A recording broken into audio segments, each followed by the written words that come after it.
Yang terhormat Bapak Kepala SMP Negeri 2 Tanjung Jabung Timur, yang kami hormati Bapak Wakil Kesiswaan SMP Negeri 2 Tanjung Jabung Timur, dan yang kami hormati Bapak Ibu Guru dan staf PU SMP Negeri 2 Tanjung Jabung Timur.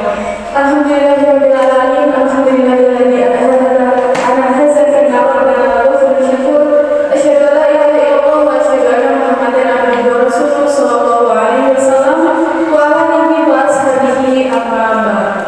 Alhamdulillahirabbil alamin, hari ini kita masih diberikan kesehatan dan kesempatan sehingga kita bisa berkumpul di ruangan perpustakaan ini dalam keadaan sehat walafiat, yaitu dalam rangka designasi menumbuhkan budaya positif di lingkungan sekolah. Baik, di sini saya tidak akan memperpanjang mukadimah, saya akan membacakan susunan acara pada hari ini, yaitu yang pertama menyanyikan lagu Indonesia Raya, pembacaan doa, sambutan kepala sekolah, dan penyampaian materi oleh CGP Angkatan 11. Baik, memasuki acara yang pertama yaitu menyanyikan lagu Indonesia Raya. Hadirin disilakan berdiri.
Hadirin disilakan duduk kembali.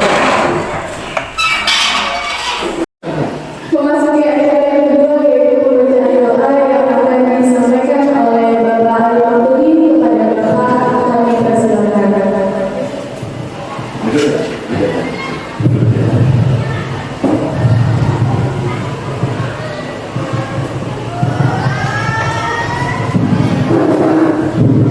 Assalamualaikum warahmatullahi wabarakatuh.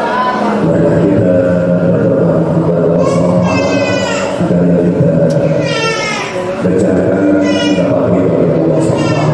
Alhamdulillah, syaitanirrajim, bismillahirrahmanirrahim. Allahumma salli ala sayyidina Muhammad sayyidina waliyil akhir sayyidina wa sahabati rasulillah. Alhamdulillah rabbil alamin. Hamdan hamidin lillahi hamdan yu'affi ni'amahu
Acara yang ketiga yaitu sambutan Kepala Sekolah SMP Negeri 2 Tanjung Jabung Timur sekaligus membuka acara pada hari ini yaitu destinasi menumbuhkan budaya positif di lingkungan sekolah oleh CGP Angkatan ke-11 yang akan disampaikan oleh Bapak Prasojo MPD. Kepadanya disilakan.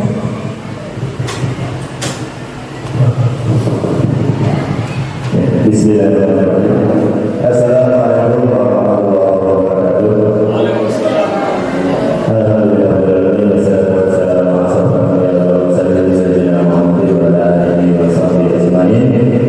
Yang saya hormati Bapak Wakil Ketua SMP Negeri 2 Tanjung Timur, yang saya hormati Bapak Ibu CGP Angkatan 11 dari sekolah kita, Ibu Wahyu Jodasri dan Ibu Nurulillah Asli, yang saya hormati Bapak Ibu mahasiswa SMP 2 yang hadir pada kegiatan inseminasi menumbuhkan budaya positif di lingkungan sekolah pada hari ini. Mudah-mudahan kegiatan kita kali ini selalu diberikan keberkahan dan ridho dari Allah Subhanahu wa Ta'ala. Amin. Bapak-bapak, ibu-ibu peserta inseminasi yang saya hormati, budaya positif saya yakin kita semuanya sudah sering, bahkan selalu kita budayakan di sekolah kita, ya.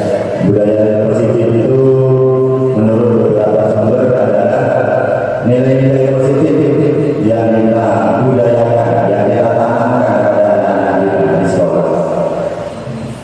Nah, pada kesempatan kali ini rekan kita Pak Ibu Jodasri dan Ibu Nurulillah Asli, Bu Nurulillah Asli akan menyampaikan, ya, atau memberikan penjelasan kepada kita lebih mendalam tentang budaya positif ini. Mudah-mudahan nanti kita bisa mengambil pelajarannya dan mengambil manfaatnya serta dapat diletakkan di kelas kita masing-masing supaya budaya positif ini tumbuh dan berkembang dan menjadi budaya bagi anak-anak kita. Dengan ucapan basmalah, mari sama-sama mengucapkan Bismillahirrahmanirrahim. Acara inseminasi menumbuhkan budaya positif di lingkungan sekolah oleh CGP Angkatan 11 SMP Negeri 2 Tanjung Jabung Timur secara resmi dibuka.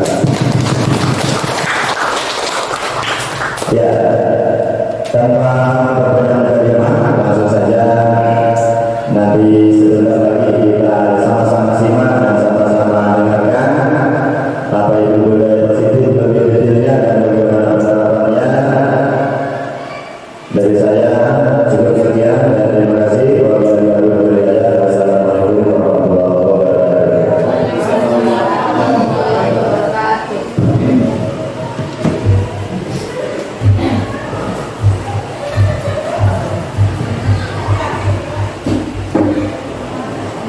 Atas sambutan yang diberikan diucapkan terima kasih.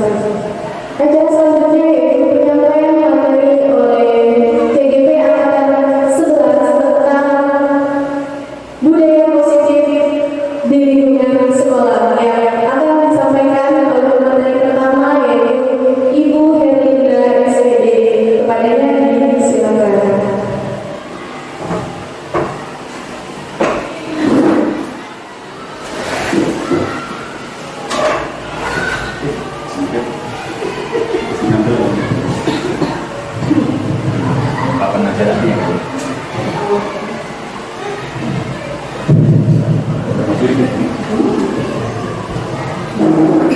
Baik, terima kasih kepada Ibu ya, terima kasih kepada Bapak Kepala Sekolah, terima kasih kepada Bapak Ibu yang sudah meluangkan waktunya untuk berada di sini untuk mendengarkan destinasi dari kami CGP Angkatan 11 yaitu budaya positif. Ini adalah bagian dari tugas kami, lengkap tugas. Tapi saya merasa ini sangat bermakna, ini sangat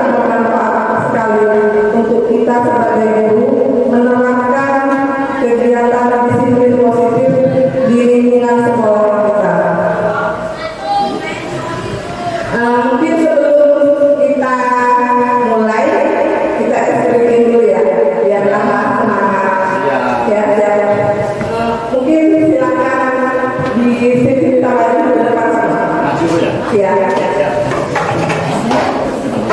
Jadi dulu yang fokus, tetap fokus dan tetap sama.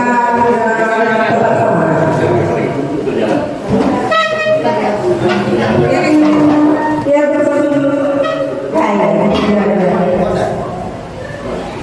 Ini posisinya ya.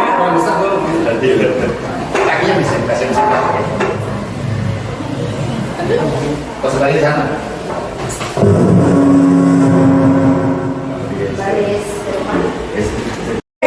Dulu ya, nah ini posisinya tangan yang kanan tunjuk ya, yang kiri gini ya. Jadi nanti itu menarik ya. Jadi enggak siap. Jadi nanti kita ini permainan sedikit kita menangkap si Eli ya. Jadi nanti ketika saya menyebutkan nama Eli berarti tangannya tunjuk alat beratnya. Ketika saya mengucapkan kata Eli ya, ya Eli ya. Mulai ya, kita mulai. Ya, iya. Kalau kita ya, kita mulai. Di semua desa hiduplah 3 kata berarti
kembar yang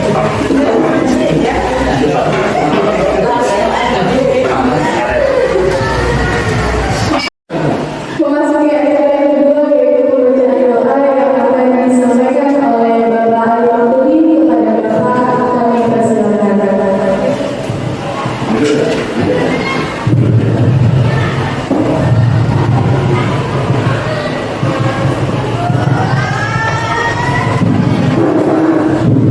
Assalamualaikum warahmatullahi wabarakatuh. Mari kita berdoa kepada Allah SWT agar kita berjalan dapat kepada Allah SWT. Alhamdulillah, syaitanirrajim, bismillahirrahmanirrahim. Allahumma salli ala sayyidina Muhammad sayyidina waliyil akhir al-mursalin wa ala sahabati rasulillah alhamdulillah rabbil alamin. Hamdan hamidin hamdan syakirin hamdan mu'min hamdan yu'afi ni'amatika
pelajarannya dan mengambil manfaatnya serta dapat diletakkan di kelas kita masing-masing supaya budaya positif ini tumbuh dan berkembang dan menjadi budaya bagi anak-anak kita.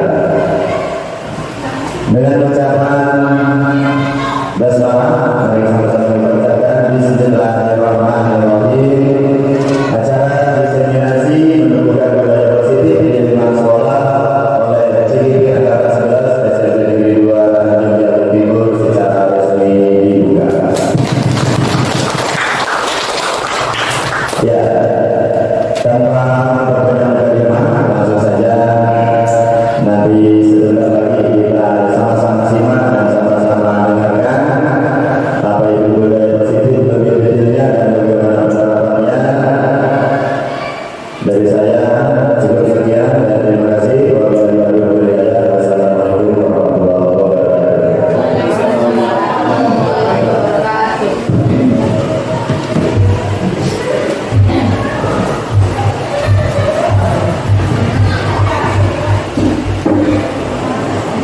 atas sambutan yang diberikan diucapkan terima kasih. Acara selanjutnya yaitu penyampaian materi oleh CGP Angkatan 11 tentang budaya positif di lingkungan sekolah yang akan disampaikan oleh pemateri pertama yaitu Ibu Herlinda SPD. Kepadanya disilakan.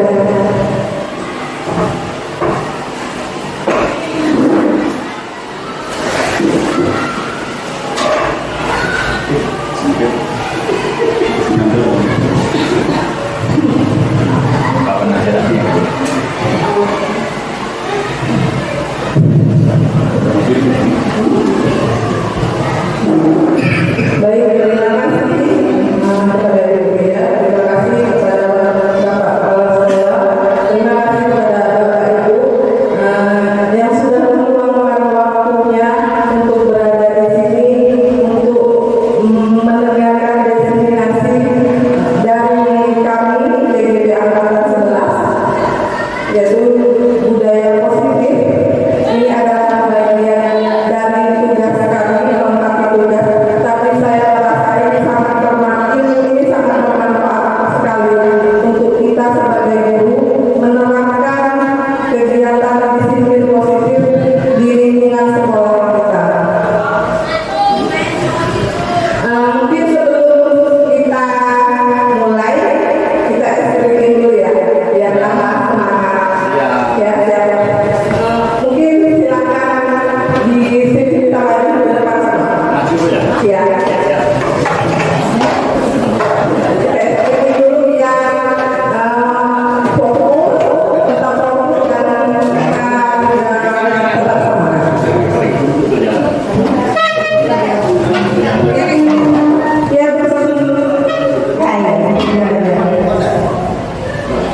Ya, ini posisinya ya. Kalau bisa kakinya bisa dipasang sana. Pas lagi sana.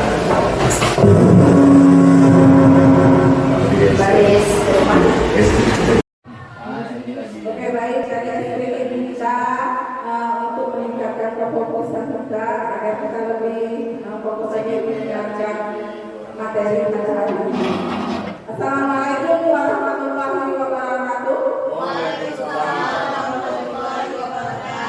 Baiklah, di sini saya akan memaparkan pemahaman saya atau materi yang sudah saya dapatkan di CGP Angkatan 11. Mungkin di sini tujuannya kita sharing saja dan saya dalam KID ingin menyampaikan informasi yang mungkin bermanfaat bagi kita, yaitu budaya positif. Ini pertanyaan pengantin ya Bapak Ibu. Apa pentingnya menurut Bapak Ibu, apa pentingnya menciptakan suasana positif di lingkungan sekolah? Siapa yang bisa memberikan pendapat? Kira-kira apa sih pentingnya kita menciptakan budaya positif di sekolah kita?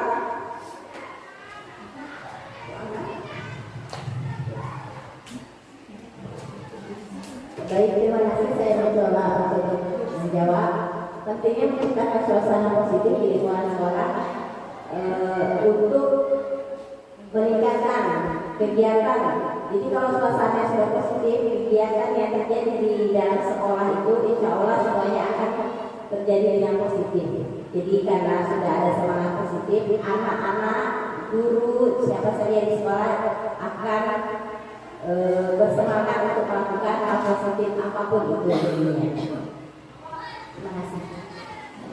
Terima kasih Bu kepada Ibu Amelia. Mungkin ada lagi yang memberikan pendapat ya kepada Bapak. Pentingnya menciptakan suasana positif di sekolah dan merupakan untuk motivasi pembelajaran di sekolah bagi siswa yang sedang memiliki minat yang sangat tinggi dalam pembelajaran sehingga menciptakan suasana yang lebih semangat dalam belajar. Terima kasih kepada Bapak. Mungkin ada lagi yang memberikan pendapat Bapak Ibu. Oke, benar sekali ya. Benar sekali. Penting sekali kita menciptakan budaya positif di sekolah itu untuk meningkatkan motivasi anak-anak kita, ya. Jadi anak-anak ini lebih di lingkungan yang positif, anak-anak ini akan merasa lebih dihargai, ya. Mereka akan merasa lebih dihargai, mereka akan merasa nyaman di sekolahnya, ya. Jadi kalau mereka sudah merasa nyaman, mereka pun akan merasa nyaman juga menerima ilmu-ilmu dari para guru yang akan memberikan kepada mereka. Jadi sangat penting sekali budaya positif kita munculkan di lingkungan sekolah. Jadi konsep inti dari budaya positif ini ada 7 ya Bapak Ibu. Yang pertama ini nanti ada perubahan paradigma belajar, yang kedua ada disiplin positif, yang ketiga ada kebutuhan dasar manusia, yang keempat ada motivasi perilaku manusia, yang kelima ada posisi kontrol guru, yang keenam ada keyakinan kelas, dan yang ketujuh ada segitiga restitusi.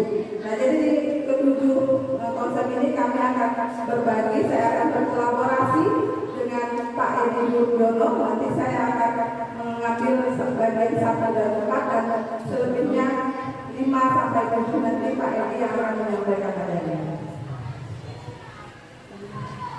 Yang pertama itu pembelajaran dengan paradigma baru. Pembelajaran dengan paradigma baru ini merupakan pembelajaran yang dirancang berdasarkan prinsip pembelajaran berdiferensiasi, sehingga para murid belajar sesuai dengan kebutuhan berdasarkan tahap sesuai teori psikolog modern untuk mewujudkan profil pelajar Pancasila. Jadi di kurikulum merdeka ini kita diharapkan menumbuhkan karakter pada anak didik kita, yaitu profil pelajar Pancasila yang ada 6 dimensi, ya, ada 6 dimensi yang kita tahu, kebinekaan global, terus ada mandiri, beriman, bergotong royong, bernalar kritis dan kreatif.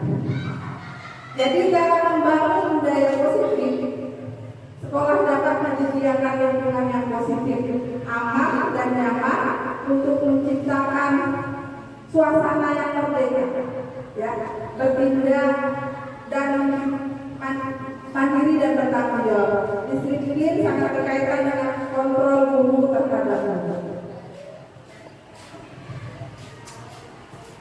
Jadi miskonsepsi kita tentang teori kontrol selama ini ada 4 ya Bapak Ibu. Yang pertama, ilusi kita guru mengontrol murid, ya. Yang kedua, ilusi bahwa semua perbuatan positif efektif dan bermanfaat. Yang ketiga ada ilusi bahwa kritik dan membuat rasa bersalah mampu mengubah karakter. Dan yang keempat, ilusi bahwa orang dewasa berhak memaksa. Ilusi yang pertama, jadi pada dasarnya tidak dapat kita memaksa murid untuk berbuat sesuatu jikalau murid tersebut memilih untuk tidak melakukannya. Tampaknya guru sedang mengontrol perilaku murid. Hal ini terjadi karena murid sedang mengizinkan dirinya dikontrol. Saat itu bentuk kontrol yang dipilih murid, jadi keterpaksaan murid ya. Jadi kalau untuk ini keterpaksaan murid mau kita kontrol. Yang kedua, ilusi bahwa penguatan positif itu efektif dan bermanfaat. Jadi penguatan positif atau bujukan adalah bentuk kontrol. Segala usaha untuk mempengaruhi murid agar mengulangi suatu perilaku tertentu adalah suatu usaha untuk mengontrol murid dalam jangka waktu tertentu. Kemungkinan murid tersebut akan menyadarinya dan mencoba untuk menolak bujukan kita, atau bisa jadi murid tersebut menjadi tergantung pada pendapat sang guru.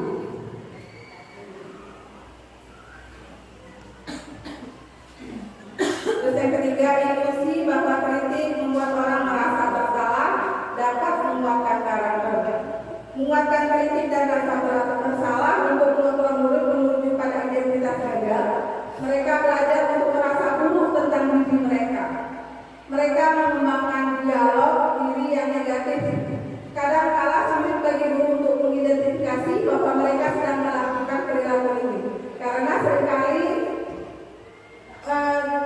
menggunakan suara halus untuk menyampaikan pesan negatif. Kita menyampaikan pesan negatif dengan suara lembut, kita merasa kita adalah teman milenial, padahal yang kita sampaikan adalah pesan-pesan negatif.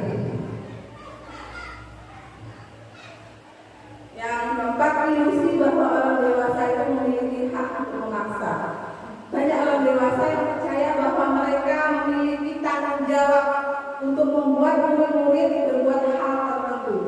Apapun yang dilakukan dapat diterima selama ada sebuah kemajuan berdasarkan sebuah pengukuran kinerja. Pada saat itu pula orang dewasa akan menyadari bahwa perilaku memaksa tidak akan efektif untuk jangka panjang dan sebuah hubungan permusuhan yang terbentuk. Jadi jika kita melakukan ini, mungkin mereka melakukannya tapi karena terpaksa, ya. Jadi akan ada juga timbul rasa kontrol di hati mereka. Nah, ini mengubah paradigma stimulus respon ke pendekatan teori kontrol. Itu stimulus respon yang sebenarnya teori kontrol sama realitas kebutuhan kita sama dengan stimulus respon. Kalau di teori kontrol, realitas kebutuhan kita berbeda. Yang kedua, di stimulus respon semua orang melihat hal yang sama. Di teori kontrol setiap orang memiliki gambaran yang berbeda. Yang ketiga, stimulus respon kita mencoba mengubah orang agar berpandangan sama dengan kita. Di teori kontrol kita berusaha memahami pandangan orang lain tentang dunia. Di stimulus respon yang keempat, perilaku buruk dilihat sebagai suatu kesalahan. Di teori kontrol semua perilaku memiliki tujuan.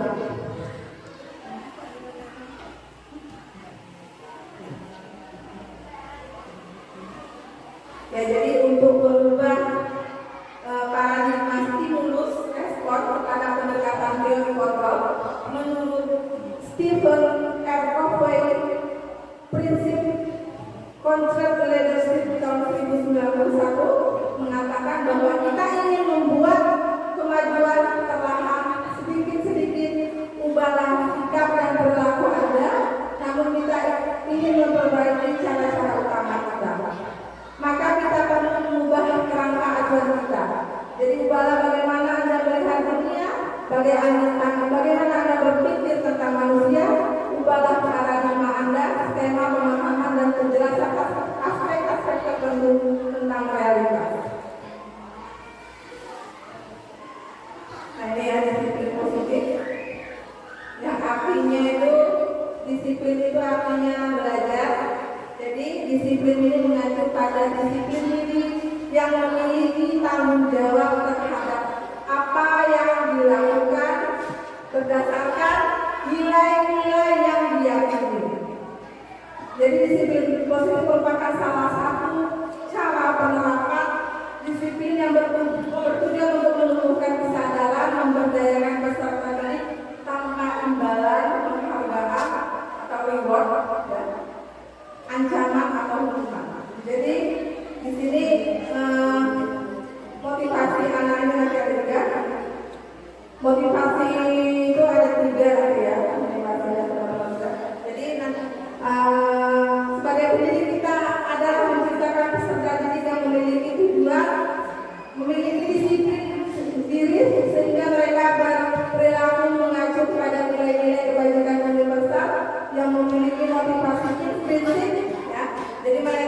memiliki motivasi dari dalam. Jadi mereka melakukan sesuatu itu bukan motivasi dari luar, ingin mendapatkan reward, ya, penghargaan. Terus mereka takut dihukum, mungkin dari ketidaknyamanan mereka melakukan itu. Nah itu kita coba hindarkan, kita coba tumbuhkan yang model prinsipnya, yang tumbuh dari dalam. Mereka melakukan karena meyakini nilai-nilai kebajikan itu wajib dilakukan. Ini nilai kebajikan, nilai yang disepakati bersama. Jadi ini contoh dari nilai kebajikan dari institusi organisasi. Yang pertama ada dari profil pelajar Pancasila, itu kita sudah tahu semua ya. Beriman dan bertakwa kepada Tuhan Yang Maha Esa, berakhlak mulia, berkebinekaan global, gotong royong, mandiri, kreatif dan bernalar kritis. Yang dari PYP, Primary Years Program, itu ada toleransi, rasa hormat, integritas, mandiri, saling menghargai, kerjasama, percaya diri dan komitmen. Dan yang ketiga ada keterampilan hidup atau life skill. Ini akan dapat dipercaya, lurus hati, pendengar yang aktif, tidak merendahkan orang lain. Nah ini nilai-nilai kebajikan yang harus kita tanamkan kepada anak didik kita, tapi mereka melakukannya harus kita berusaha mereka bisa melakukannya ini dari dalam diri mereka, bukan dari luar tadi yang dari luar tadi deskripsi tadi, karena rumah atau apalagi karena penghargaan. Jadi kita semua manusia ini mempunyai kebutuhan dasar, Bapak Ibu, termasuk anak-anak didik kita. Ini ada kebutuhan dasar manusia yang ingin kita miliki, termasuk anak didik kita. Jadi kita harus mengetahui juga kebutuhan apa yang anak didik kita inginkan. Ya, jadi kebutuhan dasar manusia itu adalah segala sesuatu yang dilakukan untuk mendapatkan apa yang diinginkan. Ya, seluruh tindakan yang dilakukan memiliki tujuan tertentu. Jadi apapun yang dilakukan itu ada tujuan dan sebenarnya ada kebutuhan yang ingin mereka penuhi. Nah ini ada 5 kebutuhan dasar manusia. Yang pertama itu bertahan hidup. Bertahan itu ada makanan, pakaian, tempat tinggal, keamanan dan kesehatan. Ya, terus ada kasih sayang dan rasa diterima. Jadi di sini rasa diterima, diperdulikan, terus berbagi, kerjasama menjadi bagian dari kelompok. Ini kasih sayang. Terus ada lagi penguasaan, harga diri, ya, keinginan untuk dianggap pemimpin, ya, berprestasi, diakui dan didengar. Ini penguasaan. Terus ada lagi kebebasan, ya, ini mandiri, memiliki pilihan mencoba hal baru, ya, mampu mengendalikan arah dirinya. Terus ada lagi kesenangan. Di sini bermain, humor, antusiasme dan tertawa. Di sini kesenangan. Nah di sini saya punya satu kasus atas nama Dinda, ya. Di sini kita anggap anak didik kita menentukan kebutuhan dasar apa sih yang sedang dia inginkan sebenarnya dan sikap yang dia lakukan, ya. Jadi saya bacakan ini kasusnya. Dinda adalah seorang anak kelas 3 SD. Begitu tiba di rumah, sepulang dari sekolah, menangis dan mengadu pada ibunya bahwa dia benci pada ibu Rara gurunya. Menurut Anda, kebutuhan apa yang berusaha di Bapak Ibu, ya, Bapak Ibu, kebutuhan apa sih yang sedang ingin dipenuhi dengan Dinda, ya? Jika yang dikatakan Dinda adalah ibu guru bilang, aku tidak boleh bersenang-senang sewaktu mengerjakan tugas. Katanya kelas harus tenang, tidak ada suara. Kan nggak seru terjadinya. Jadi tadi kita ada kebutuhan sudah saya dapatkan. Nah, ini kebutuhan apa kira-kira yang sedang dibutuhkan ini? Kebebasan. Oke, nanti kita lihat ya. Terus kebebasan yang lain? Kebebasan. Ya, perhatian, kebebasan, nanti kita lihat. Terus yang kedua, ibu guru tidak menyamaku hari ini. Padahal aku pakai rambut baru. Perhatian. Iya, perhatian dan kasih sayang. Yang ketiga, aku bosan masa pelajaran cuma gitu aja, dengerin ibu guru aja. Karena ini baru kebebasan. Dia pertama dia bekerja.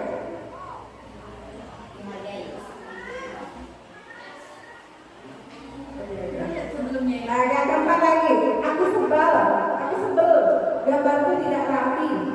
Malah ibu guru nunjukin ke teman-temanku di depan kelas. Nah, ini kira-kira apa? Kebutuhan apa yang sedang saya inginkan?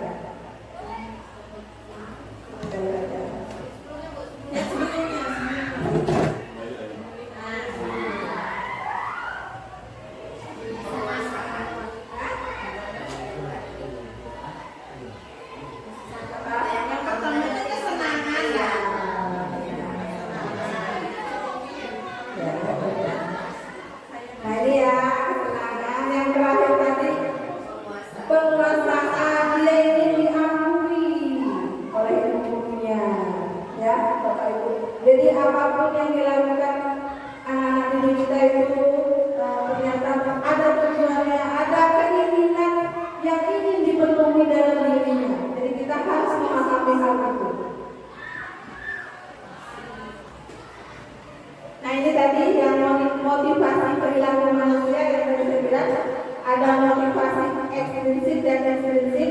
Kalau ekstrinsik, kalau anak-anak didik kita masih motivasinya menghindari ketidaknyamanan atau hukuman dan untuk mendapatkan imbalan atau penghargaan, berarti motivasi yang ada pada dirinya masih motivasi ekstrinsik. Nah kita sebagai tenaga pendidikan atau gurunya kita harus bisa menanamkan yang motivasi intrinsik yang tumbuh dari dalam dirinya, ya, untuk menjadi orang yang mereka inginkan. Jadi mereka melakukan itu karena keinginannya sendiri, ya, dan menghargai dirinya sendiri dengan nilai-nilai yang mereka yakini. Jadi ini yang kita harapkan. Yang muncul adalah motivasi intrinsik dari anak-anak kita. Nah ini ada hukuman, konsekuensi dan restitusi. Nah di sini yang mana yang sering kita lakukan pada anak-anak kita?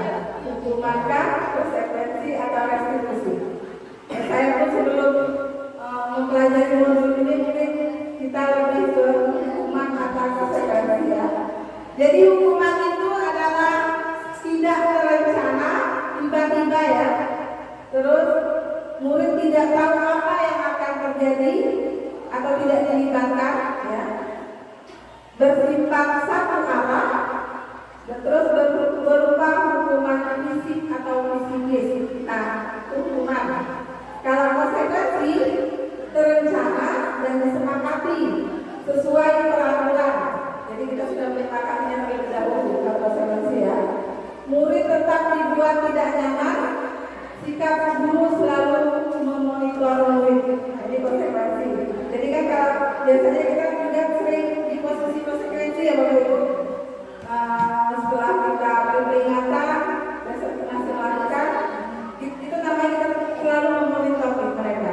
Nah, yang posisi yang paling tepat ini adalah restitusi, Bapak Ibu. Restitusi ini adalah proses menciptakan kondisi bagi murid untuk memperbaiki kesalahan, ya. Terus proses kolaboratif yang mengajarkan murid untuk mencari solusi sendiri. Dan nanti materi restitusi ini sangat menarik sekali. Nanti akan disampaikan oleh rekan saya, Pak Ego.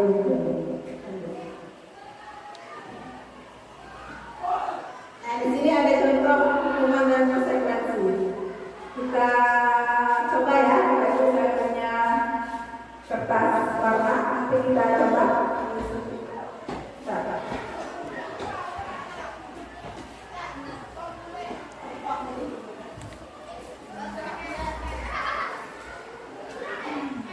Nanti kita coba yang mana termasuk rumah, yang mana termasuk konsekuensi. Coba Ibu tulis di kertas warna.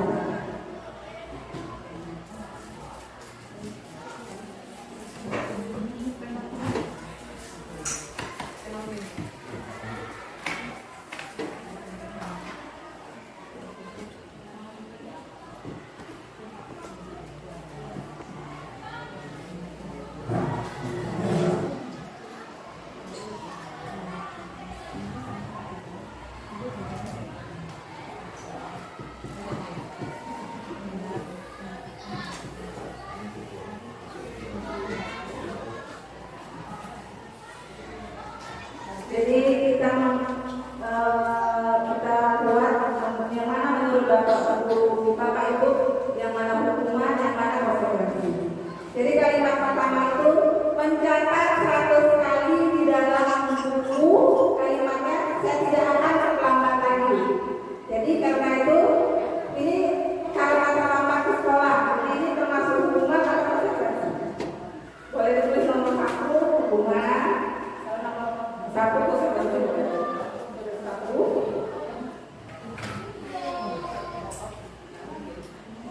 Terus yang kedua, lari mengelilingi lapangan basket 2 kali karena terlambat hadir di sekolah. Nah, ini termasuk hukuman atau konsekuensi?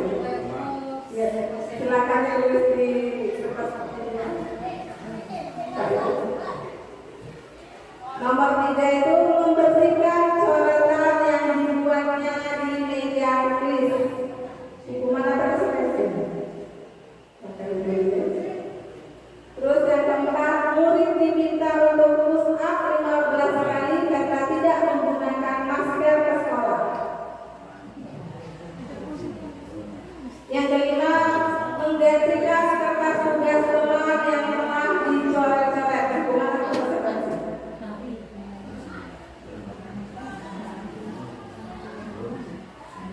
Yang keenam, berjemur di lapangan basket pukul 12 siang karena mengobrol dengan teman. Ini termasuk hukuman atau konsekuensi. Yang ketujuh, murid diminta bertelanjang kaki sepanjang kaki karena tidak menggunakan sepatu warna hitam sesuai peraturan sekolah. Konsekuensi. Yang kedelapan, berdiri di depan kelas sambil mengangkat kaki. Ini menurut Bapak Ibu hukuman atau konsekuensi? Berdiri di depan kelas sambil mengangkat kaki saku karena tidak bisa menjawab pertanyaan. Yang kesembilan, membersihkan tumpahan air di meja tulis karena tersenggol pada saat belajar. Hukuman atau konsekuensi? Belum ya?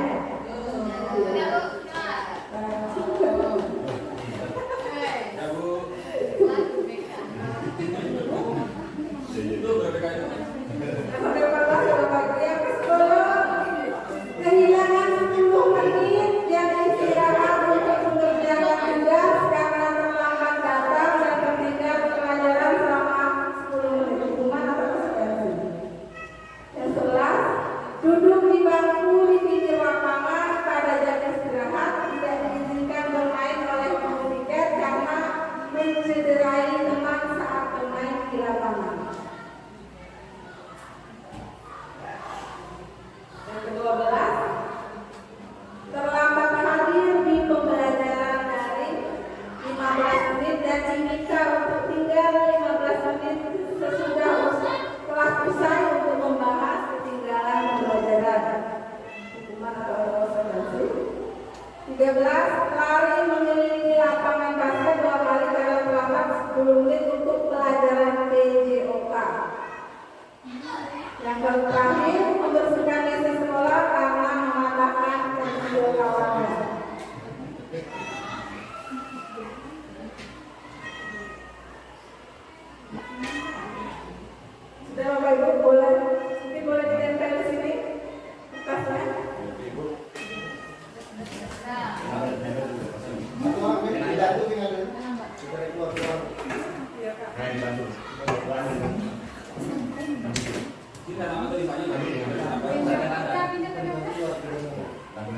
Bisa di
baik, jadi ini adalah jawaban dari Bapak Ibu semuanya tentang hukuman dan konsekuensi. Ya, kita lihat jawabannya Bapak Ibu.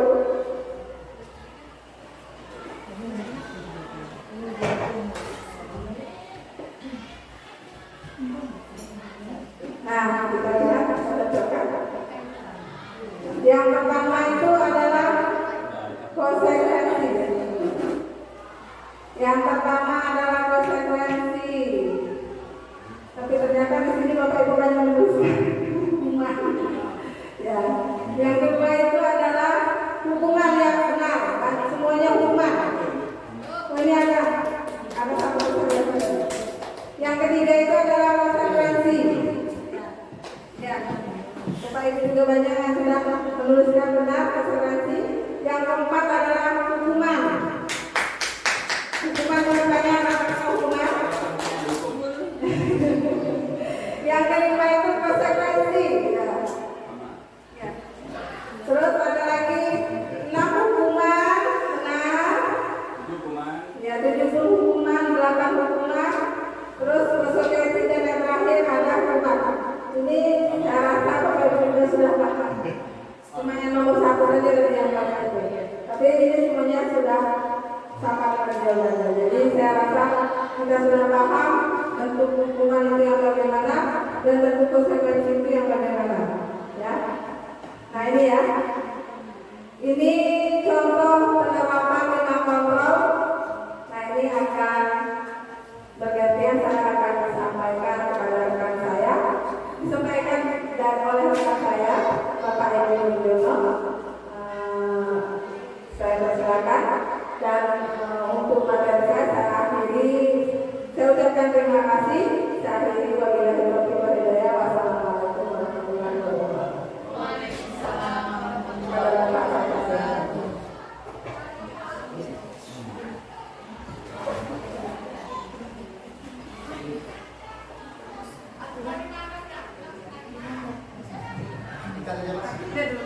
Kita sering terjadi miskomunikasi atau kesalahpahaman tentang kontrol kita terhadap anak. Ya, sebenarnya kaitannya ke situ. Segitiga resolusi. Nanti dulu segitiga resolusi. Ini apa sih segitiga resolusi? Dia bakal kita perhatikan sebuah konsep dalam pendidikan yang bekerja membantu siswa belajar dari kesalahan mereka dan tumbuh menjadi individu yang lebih baik.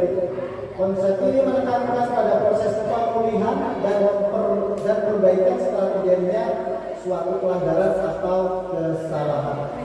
Ingat ya, kita hanya bisa membantu siswa. Ini kata-katanya, membantu siswa. Kita tidak bisa menyelesaikannya. Yang menyelesaikan adalah siswa. Tadi sudah saya contohkan, kita tidak bisa memaksa teman kita untuk membuka genggaman. Tidak bisa. Yang bisa membuka genggaman tangannya ya teman kita sendiri. Kita hanya bisa memohon. Begitu juga dengan anak. Anak ini memiliki kodratnya sendiri-sendiri. Kalau dulu pernah ada bahwa anak-anak itu seperti kertas penting,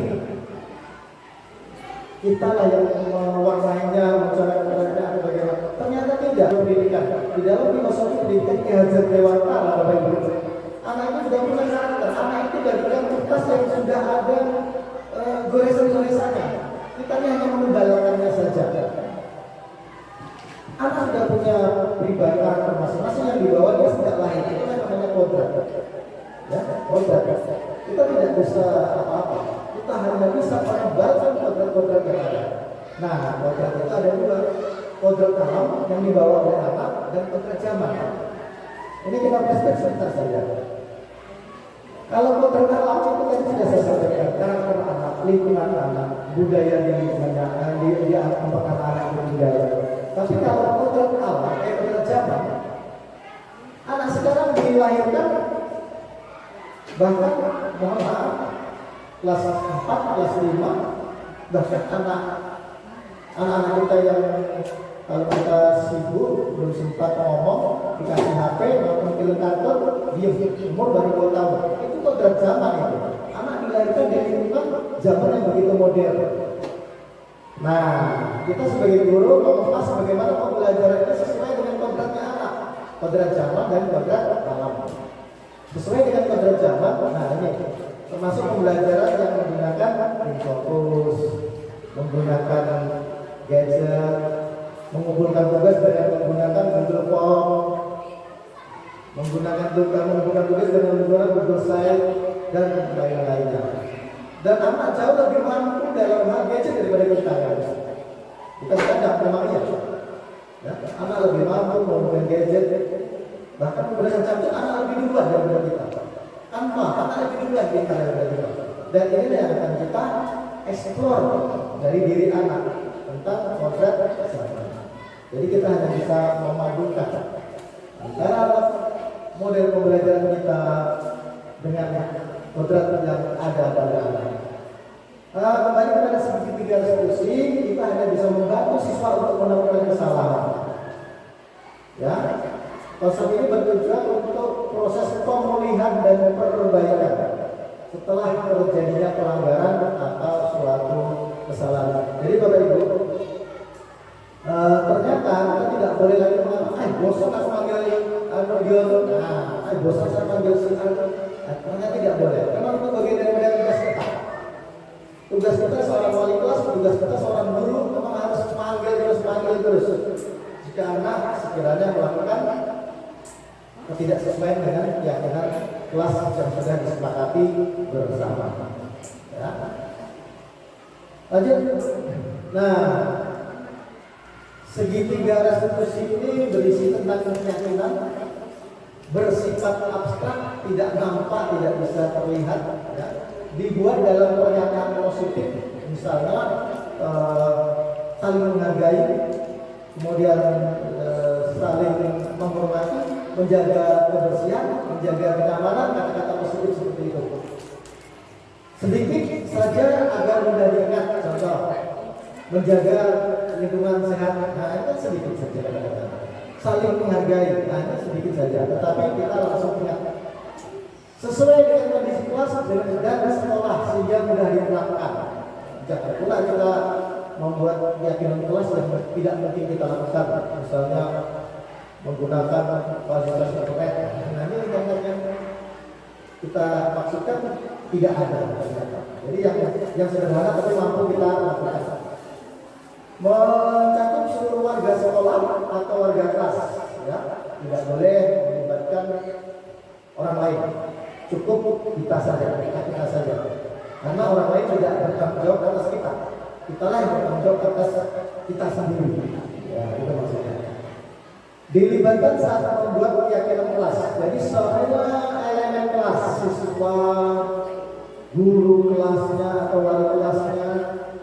bersama-sama menyusun keyakinan kita. Lanjut dulu. Ini ada diagram segitiga restitusi. Kalau anak melakukan kesalahan, langkah yang pertama Bapak Ibu sebagai anak, Ibu tugasnya menstabilkan identitas. Ibu menstabilkan identitas. Kata-kata apa yang saya kita ucapkan untuk menstabilkan identitas? Anak itu kan kalau kita tuh pasti kacau pikirannya. Dia berbuat kesalahan itu dan kadang tidak sesuai dengan keinginannya juga sebenarnya dia itu berbuat salah. Kadang karena motif, karena apa ya, dorongan lingkungan. Tapi kan ada lima kebutuhan, mungkin ingin dihargai, mungkin ingin dipuji, mungkin ingin apa tadi ya, disayang ya. Anak kan tanpa disadari kadang membutuhkan itu. Maka kita tugas kita kalau panggil anak yang salah, maka yang pertama menstabilkan identitas. Kata-katanya adalah, nah, setiap orang pasti melakukan kesalahan. Nah, Bapak juga melakukan kesalahan seperti kamu. Sebagai contoh, Bapak Ibu, kemarin saya panggil anak saya yang saya di WA oleh Ibu Martinelli ketika lomba menyanyi atau di kecamatan. Yang dia dengan temannya di kelas berguna ada. Pertanyaan saya, kamu lakukan apa? Kesalahan apa? Oke, setiap orang pasti melakukan kesalahan. Bapak pun dulu melakukan kesalahan seperti itu. Bodoh itu Bapak saling. Itu bagian daripada menstabilkan identitas. Kemudian validasi kebutuhan. Nah, ini kamu tentu punya alasan mengapa kamu melakukan itu. Nah, misalnya anak mencet seperti Oni kemarin, saya panggil itu mencet kawannya sampai nangis. Katanya ini apa namanya dipakai kordennya, dipecut ke kawan nangis. Saya panggil, kenapa kamu lakukan itu? Main-main Pak. Nah, kalau main-main itu masuk kebutuhan mana jadi pindah ya? Nah, itu. Jadi ternyata anak butuh rasa senang tadi. Jadi ngomong rasa senang Bapak Ibu, ternyata pembelajaran sekarang ini maaf sekali. Selama ini di dalam kita bahas yang budaya, ternyata capaian-capaian yang berkaitan dengan kognitif pengetahuan, kognitif ya, pengetahuan itu ternyata tidak harus menjadi prioritas. Kita selama ini kalau tidak capai KKM atau tidak capai materi yang kita maksudkan, kita bingung ya. Wah, besok nih duitnya materi saya nih. Sementara minggu depan harus ujian dan harian, harian. Ternyata kita tidak bisa fokus ke situ terus, tapi lebih fokus pada pendekatan personalnya. Kalau soal pengetahuan bisa dilakukan tempat, bisa. Kasih tugas kamu rekam ini lah, kamu bacakan ini lah, materinya belum sampai. Selesai. Tapi lebih kepada pendekatan tentang karakter. Anak sekarang punya hal untuk rasa senang Bapak Ibu. Ternyata kalau di kelas itu wajib di SBK itu wajib biar anak bahagia. Bahagia itu hak mereka, senang itu hak mereka. Ya. Setiap orang melakukan kesalahan itu pasti ada alasannya. Dan kewajiban kita untuk menggali kesalahan itu, alasan itu terhadap anak. Tanpa tahu alasannya apa tidak bisa menyelesaikan masalahnya secara tuntas. Nah, setelah melakukan kesalahan dari tentang kesalahannya, maka kita ajak anak berpikir tentang keyakinan kelas yang sudah kita sepakati bersama. Ya. Kalau kamu ngecut, misalnya kamu pukul temanmu, keyakinan kelas mana yang kamu langgar? Saling menghargai ya, saling menghargai. Apalagi keyakinan kelas yang dilanggar. Kalau menyakiti orang lain, itu tidak menghormati orang lain. Lalu kita pasti ada tidak. Jadi menstabilkan identitas.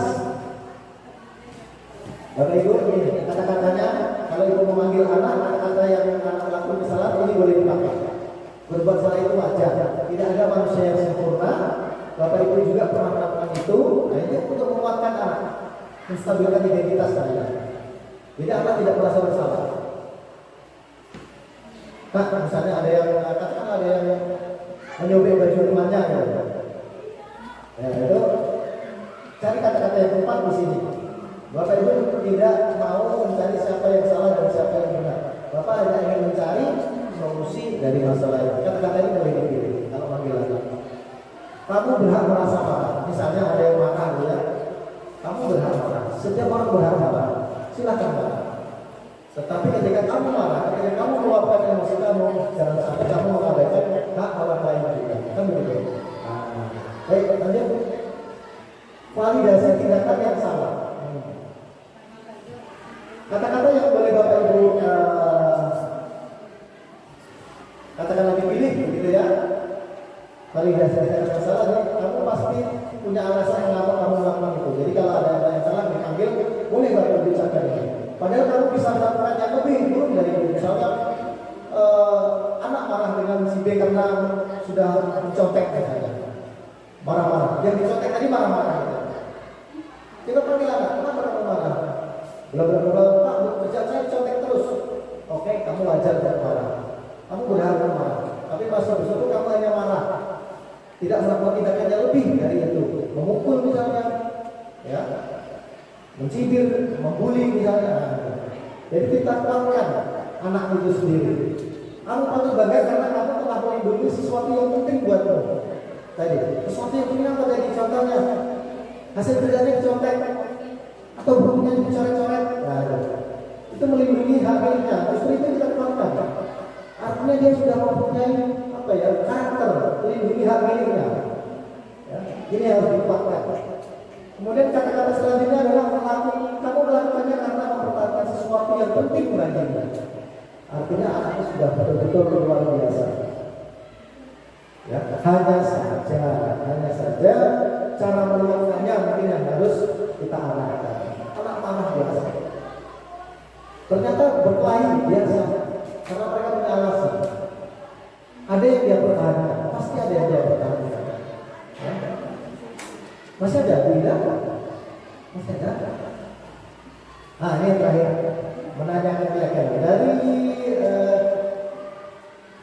kalimat-kalimat yang saya sampaikan tadi, terakhir kita mewakili atau kita mengatakan anak kira-kira kesepakatan mana yang kamu langgar, kira-kira mana yang kamu langgar. Seperti apa menurut kamu? Kalau kerjaan kamu dicontek, biar kamu tidak marah, menurut kamu seperti apa? Jadi gitu. Termasuk ada yang salah tadi, yang marah-marah. Kira-kira kalau kamu marah-marah, keyakinan mana yang kamu langgar di kelas itu? Baik, Bapak Ibu, ini beberapa cara untuk ya, mengatasi anak-anak kita. Karena anak-anak kita itu tadi sudah saya sampaikan bahwasanya anak itu sudah mempunyai karakter masing-masing. Anak itu sudah mempunyai kodratnya masing-masing yang dikasih oleh Allah. Kita tidak bisa merubahnya, kita hanya bisa mengarahkannya, kita hanya bisa menebarkan garis-garis yang ada pada anak tadi untuk lebih kebal, untuk menjadi yang lebih baik lagi. Dan anak juga mempunyai kodrat zamannya sendiri yang tidak bisa disamakan dengan kodrat kita zaman dulu. Ya, kodrat anak sekarang, kodrat zaman yang luar biasa, kita harus pandai-pandai menyesuaikan. Pembelajaran kita pun harus pandai-pandai kita sesuaikan dengan kodrat zaman. Jangan sampai orang sudah 10 langkah kita baru berpikir. Nah, orang sudah jauh langkah, 10 langkah kita baru berpikir. Nah, mau kemana nanti iklan berarti di sini ya. Kan tidak mau ada iklan. Ya. Saya sudah berbuat sebelum orang lain memimpin. Baik, terima kasih Bapak Ibu. Inilah yang bisa saya sampaikan tentang budaya positif. Saya secara pribadi mohon maaf jika ada salah kata saya, gestur tubuh saya yang kurang tepat, atau ada perasaan yang kurang nyaman di hati Bapak Ibu atas tindakan saya. Saya bersama Ibu Indah mohon maaf dengan setulus-tulusnya, dan saya mengucapkan terima kasih atas kehadiran Bapak Ibu semuanya sudah meluangkan waktu yang sangat luar biasa. Bapak Ibu semuanya, demi kami, demi kita semuanya, mudah-mudahan Allah akan membalas sesuai dengan keikhlasan Bapak Ibu masing-masing. Saya akhiri bila taufiq wal hidayah. Wassalamualaikum warahmatullahi wabarakatuh.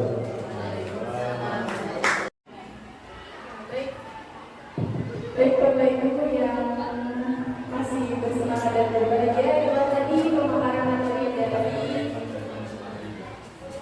PGP Angkatan 11 dari Ibu Deminda SPGT Bapak Edi Nurjono SE. Semoga kegiatan pada hari ini bisa bermanfaat untuk kita semua, terutama untuk menanamkan budaya positif di SMP Negeri 2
basis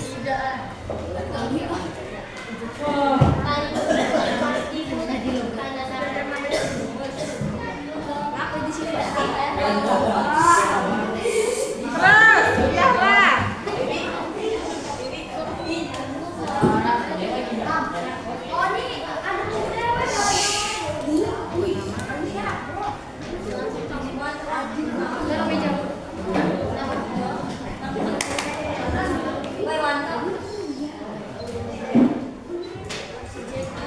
sini Terus selanjutnya maju.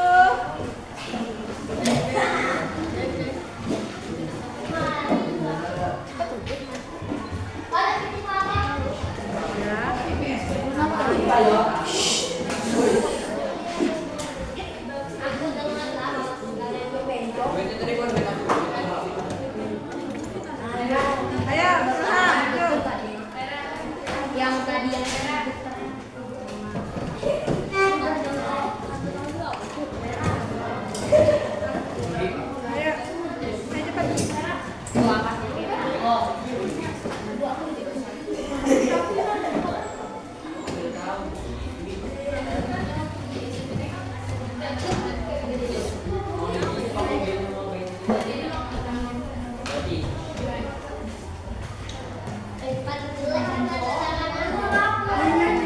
tadi